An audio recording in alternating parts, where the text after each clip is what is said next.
Hello, testing, testing. How's my sound?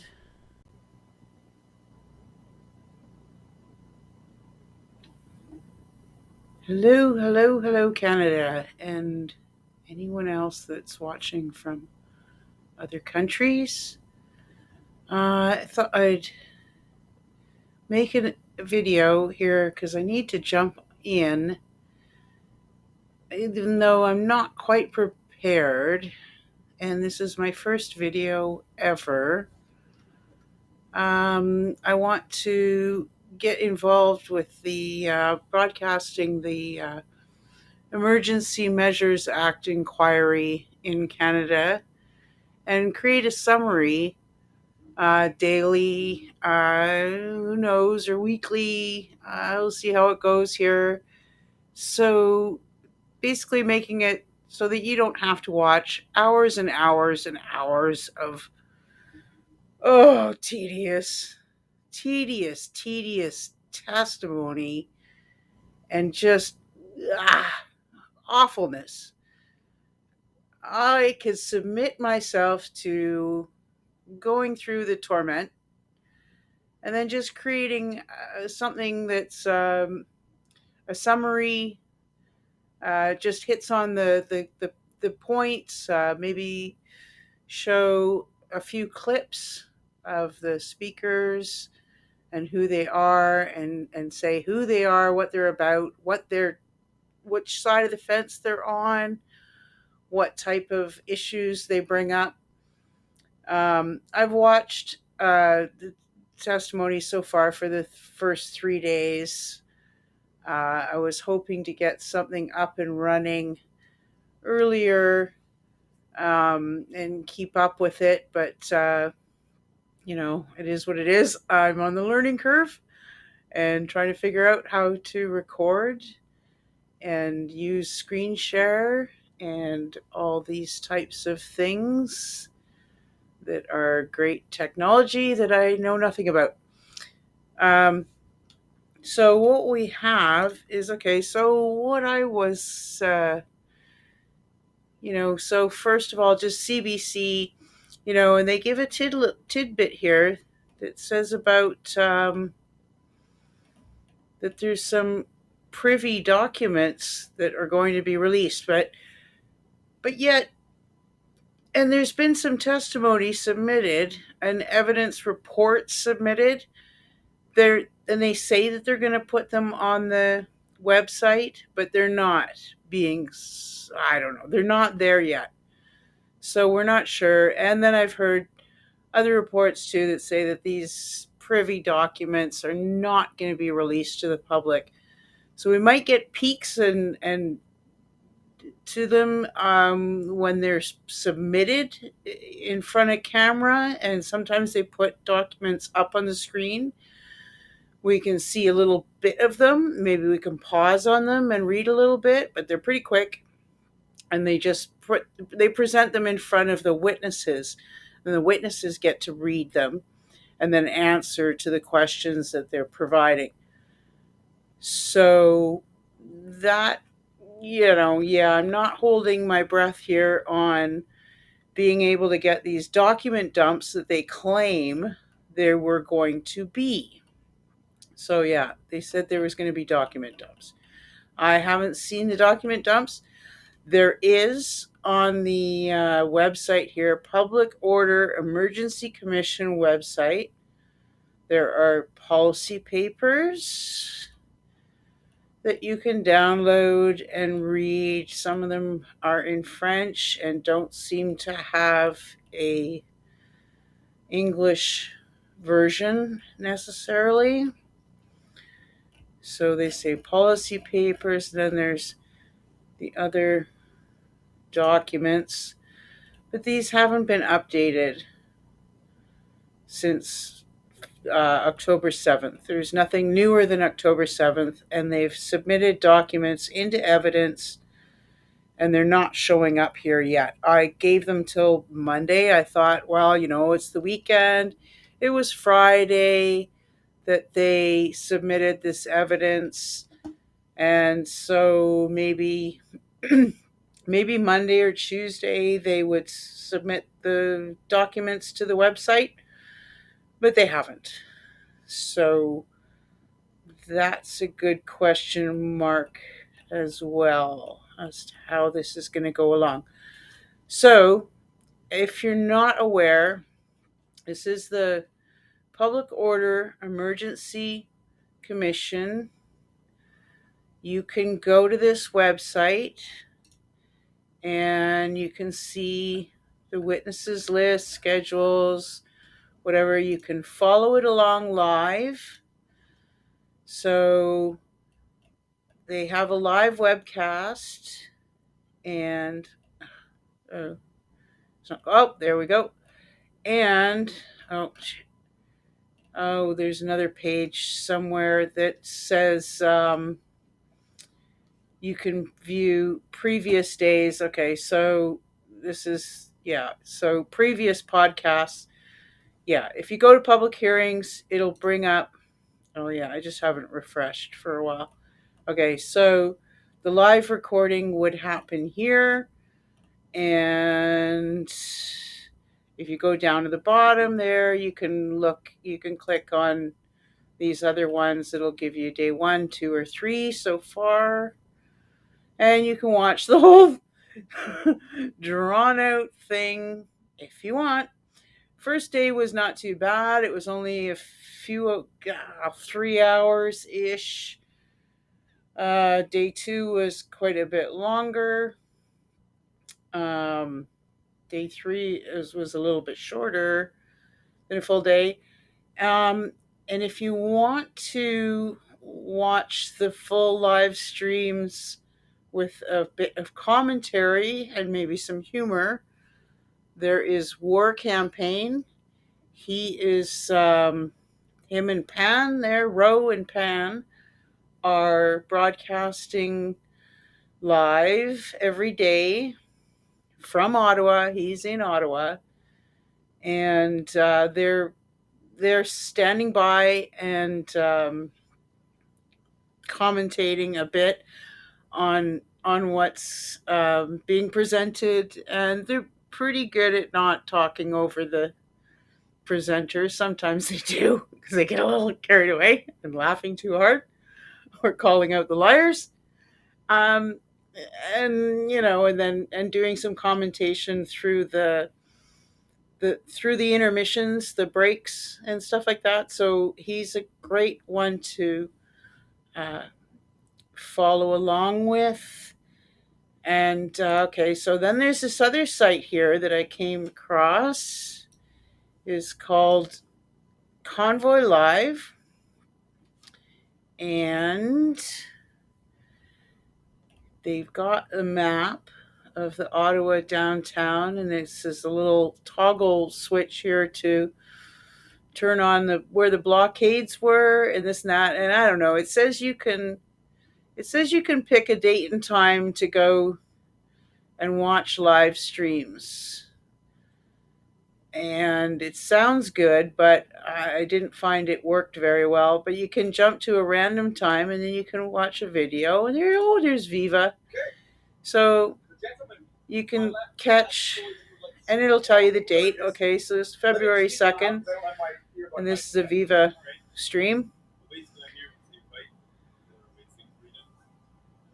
Just to give you a hint about how the government works in different departments, my wife, who's had some medical exemption for vaccines, has been denied an accommodation. And this even though the fact that she already has an accommodation based on the Charter of Human Rights. And as of yesterday, they've also had an official email saying any religious exemptions will be automatically denied. Her government department has 6,000 employees, 800 which of them have asked for a religious exemption. Also, another 1,000 more have not indicated their vaccine status, which leads to think that they would be against vaccine mandates. Or not necessarily vaccine mandates, but at least vaccine has worked. Let me just make sure. Can everyone hear what's going on in the chat? Let me know. What if I can ask what part of the... Okay, so I don't know if you could hear that very well, but anyway, you can scroll around with this site. There's some of these streamers I've never heard of. Of course, some of them were okay. Liberty Talk, live from the shed. I know Mercedes everywhere. Ottawa Freelance, Ottawa Walks. There's what's his face there? Jeremy, is it? Geez, I think he landed in jail. I have to find out more about that. You Ottawa Scotty, Travel Fund, Viva, and Warcampaign. Yes, yes, yes. There we go. So, Warcampaign picked up this as a great catch. Go over there and check out this video. This was from today. In your evidence, you made use of a term you referred to as microaggression. Is that right? I believe so. Multiple times. Okay. Is microaggression, is your understanding of that it means verbal and environmental slights? Je suis francophone, donc si vous voulez être spécifique sur les mots.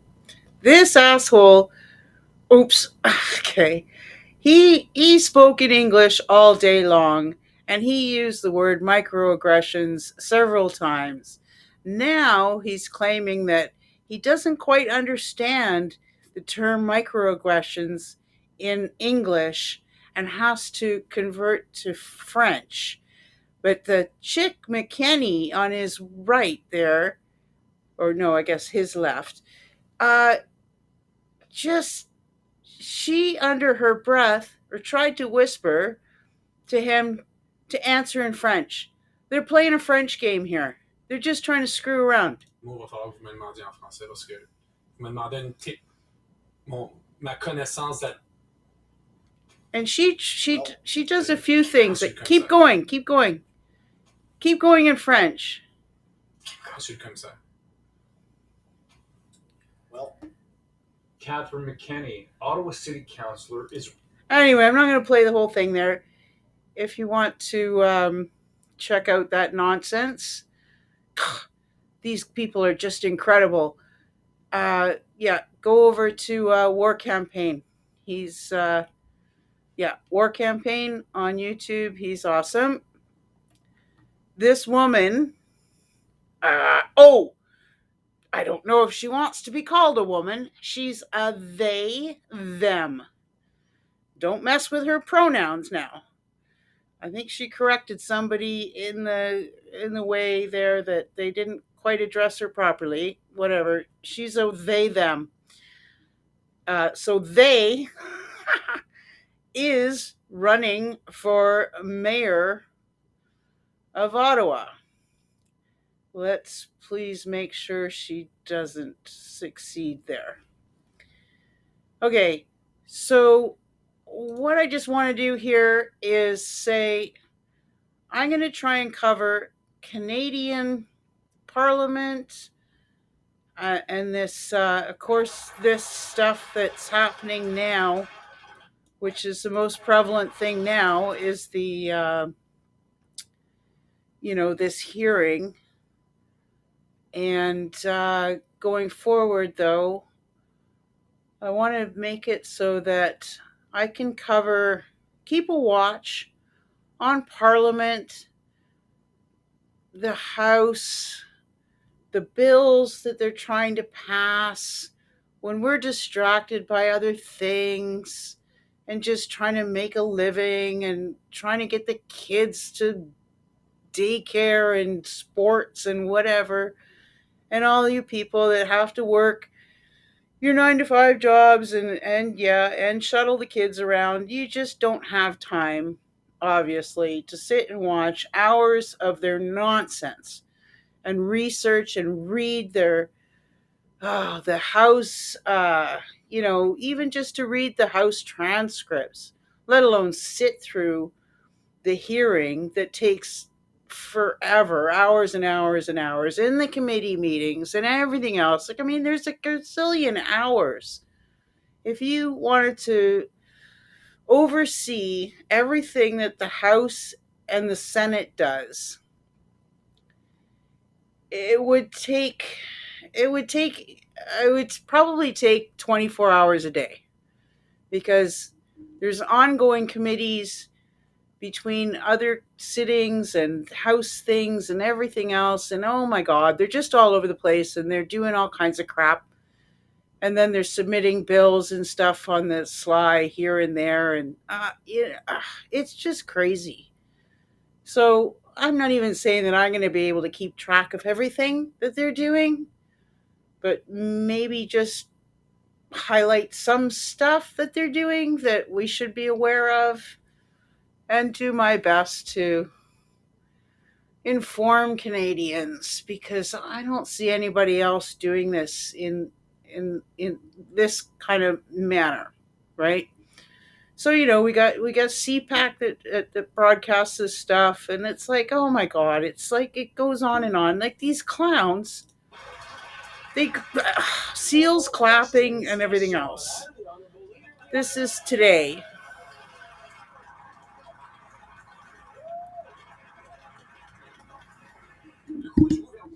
The government's costs increase the cost of living. Millions of inflationary spending increases the cost of things we buy. Inflationary taxes increase these costs even more. The Royal Bank revealed last week that inflation and increased interest rate hikes will cost every Canadian family $3,000 next year. Can this costly coalition finally realize that Canadians can no longer pay and stop raising taxes? The Honourable Parliamentary Secretary to the Minister of Tourism. Thank you, Mr. Speaker. I'd like to start by saying that we know full well that Canadians are facing higher cost of living expenses, and that is why we have set in place many measures to support Canadians. And the Conservatives decided to vote against them. A few days ago, the Conservatives finally did do a flip and decided to support our tax support measure to double the GST credit for 1,000 Canadian families. Will they do the same thing and support Bill C-31 that is before this House? The Honourable Leader of the Opposition. Policies of this Prime Minister and the NDP mayor in Vancouver led that city to more violence, to be on track for a record number of overdose deaths, and to make that city among the most overpriced housing markets on planet Earth. But voters in Vancouver have said enough. They have fired the NDP mayor and rejected the radical policies, and instead voted to remove the gatekeepers to build more affordable homes and bring in common sense laws to restore safe streets. Will the government in Ottawa finally get the message? The Honourable Government House Leader. I appreciate the leader's interest in the mayoralty campaign in Vancouver, but here in Ottawa, I have a very specific question for the member of Cross. We have an opportunity in C-31, and I ask you whether or not they're going to agree to provide dental care for Canadian children across this country. It's bad enough that they won't support it, Mr. Speaker. Why won't they just let this House... Okay, so anyway, this goes on for 50 minutes just today. So, I don't know. Anyway, so back to the hearings. I'm anticipating more documents that are going to be filed in thing. Okay, so basic summary. Day one was just an overview. There was, Roland there, the Rolo or whoever, the Liberal appointee who's presiding over the hearing. He just beaked off for a while and said it's not a trial, but they're kind of running it as if it looks like a bit of a trial. So they have these witnesses that come up, and so there's the witness list, and they had these other people that came up. There was one that was representing the chiefs, Canadian chiefs, Indian chiefs. I think it was Canadian, yeah, or BC. Oh, jeez, can't remember now. Hang on. I'll do a different review of those days again. But the only person that actually spoke that was on the list here was this Daniel Shepard. And he got up and did a bunch of overview documents. So that's the documents that supposedly were submitted into evidence that I haven't seen being submitted into this documents category here. There's nothing new. And he showed some, slides of these documents. And basically, one was an overview of a timeline, and then one was an overview of different things that policy things that they did, and whatever. Anyway, I'd like to see when these documents are going to hit here. So, but okay, of course, also, there's always this guide to public engagement. You have until October 31st if you would like to make a submission to these people. So there's a questionnaire and whatever. You can follow along there if you would like to answer these questions and submit something and make your voice heard to this commission, which is interesting. At least they're giving us until the end of October to do that.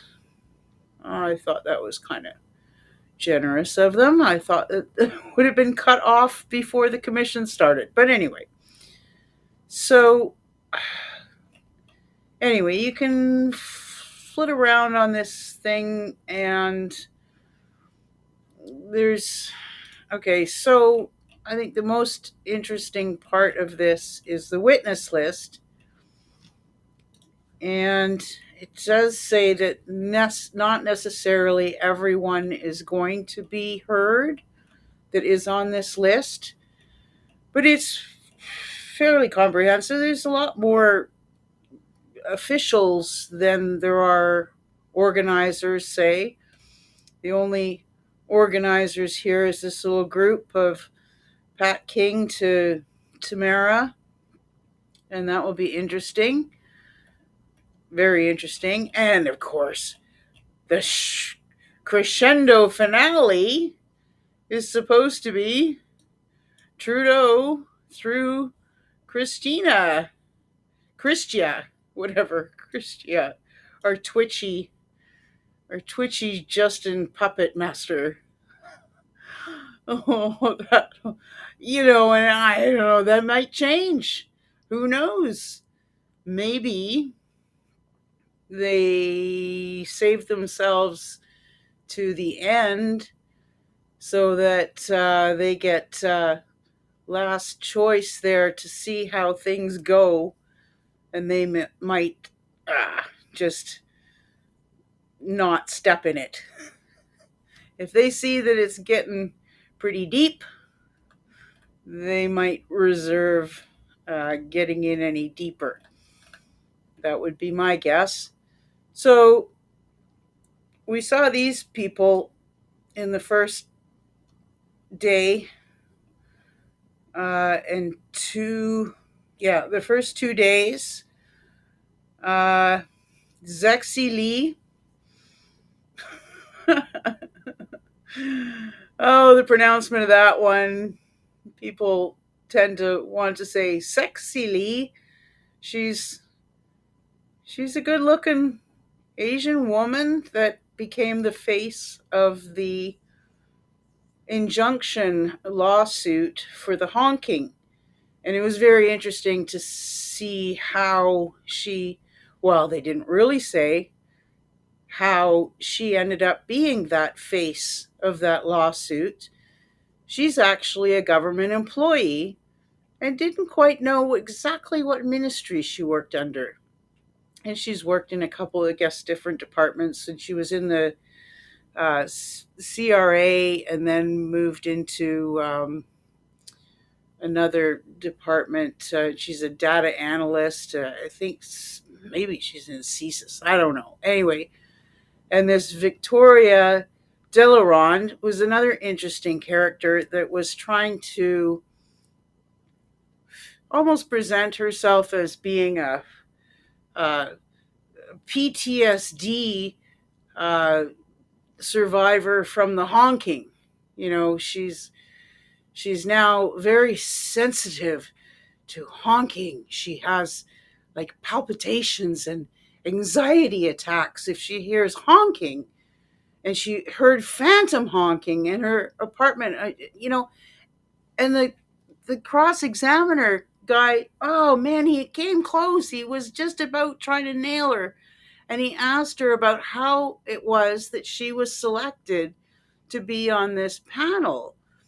And she kind of danced around it a little bit and whatever. And he didn't quite nail her down because it's still a question of mine. How the hell did this retired woman ended up being on this panel? Like, it's a deep dig to try and find her in particular, out of maybe the thousands of people that live in Ottawa, that she was selected to represent Ottawa citizens in their apartments. And Zexili, okay, how was she exactly selected to be the face of that lawsuit? Interesting. Okay, so Carrier and McHale, I have to go back to review that. They're BIA representatives, business improvement associations or business interests associations, and they were kind of interesting, but mostly full of crap. And then McKenney here and McFlurry. Anyway, those are separate reviews. That was day 2. I'll do a separate review of their testimonies if I get around to that. So, and then today was I can't even remember this guy, Steve. Yeah, I kind of watched some of it. I haven't reviewed it all completely. So anyway, I just wanted to do an intro and keep it fairly short. I'd like to keep all of my daily reviews quite short, within a half an hour ish, or if there's a lot of information, maybe an hour at the most. That's way better than watching 9-10 hours of just like hair pulling frustration for people to get to the point. I think it would be better to keep people informed that way. You can get, if you just get a summary of what really went on rather than having to go through all that. Of course, if you want to watch it all yourself, it's all there too. And then you can watch my summary too if you want. And you can watch